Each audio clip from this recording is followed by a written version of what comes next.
UP विधानसभा उपचुनाव से पहले सियासत से जुड़ी सबसे बड़ी खबर आ रही है। हम आपको बता दें, चंद्रशेखर आजाद और असदुद्दीन ओवैसी के बीच में गठबंधन होने जा रहा है। चंद्रशेखर आजाद और असदुद्दीन ओवैसी के बीच में अच्छे रिश्ते हैं और ये रिश्ते किसी से छुपे नहीं है। उत्तर प्रदेश में 10 विधानसभा सीटों पर प्रस्तावित उपचुनाव में बड़ा खेला हो सकता है।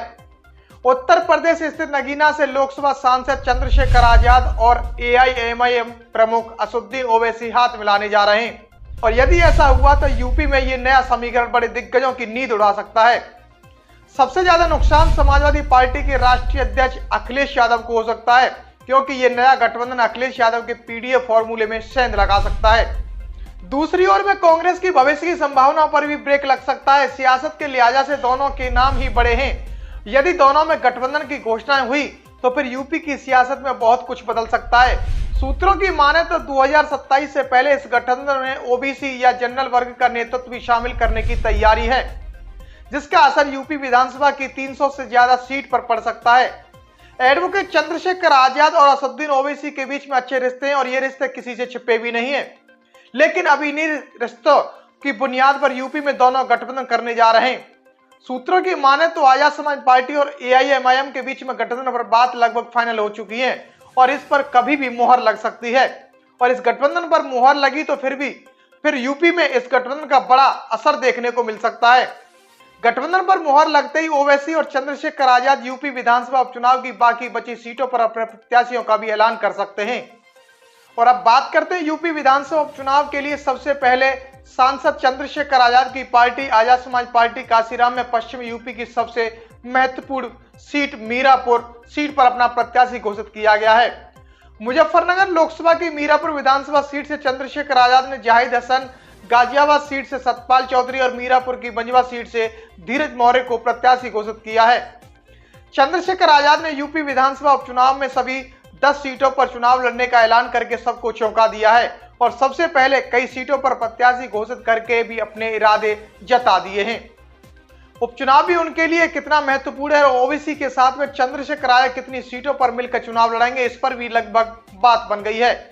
और अब बात करते हैं, बस अंतिम फैसला होने वाला है, क्योंकि चंद्रशेखर आजाद और ओबीसी एक बड़ी प्लानिंग के तहत में आगे बढ़ेंगे।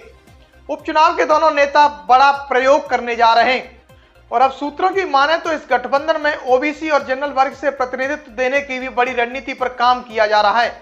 और अगर ऐसा हुआ तो यूपी की 300 से ज्यादा ऐसी सीट हैं जहां दलित मुस्लिम बड़ी तादाद में हैं और यदि ओबीसी और जनरल वर्ग का साथ मिल जाए तो कहानी बहुत कुछ बदल सकती है।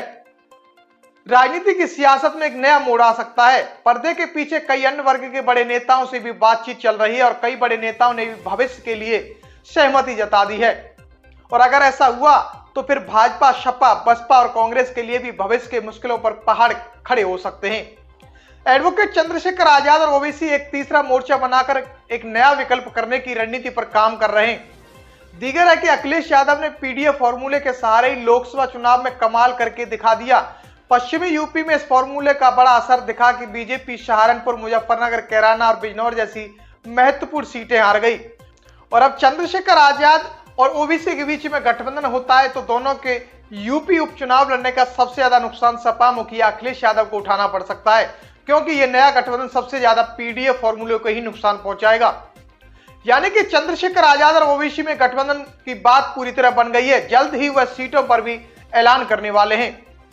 इस खबर को देखने के बाद क्या है आपकी राय, नीचे दिए गए कमेंट बॉक्स में दीजिए अपनी राय। ऐसी तमाम बड़ी खबरों को देखने के लिए जुड़े रहिए हमारे साथ। खबर अच्छी लगे तो लाइक कीजिए और शेयर कीजिए और हाँ, चैनल को सब्सक्राइब कर घंटे वाली बटन को दबाना ना भूलिए। फिर आते हैं आपके बीच कुछ खास खबरों के साथ। तब तक के लिए जय भीम।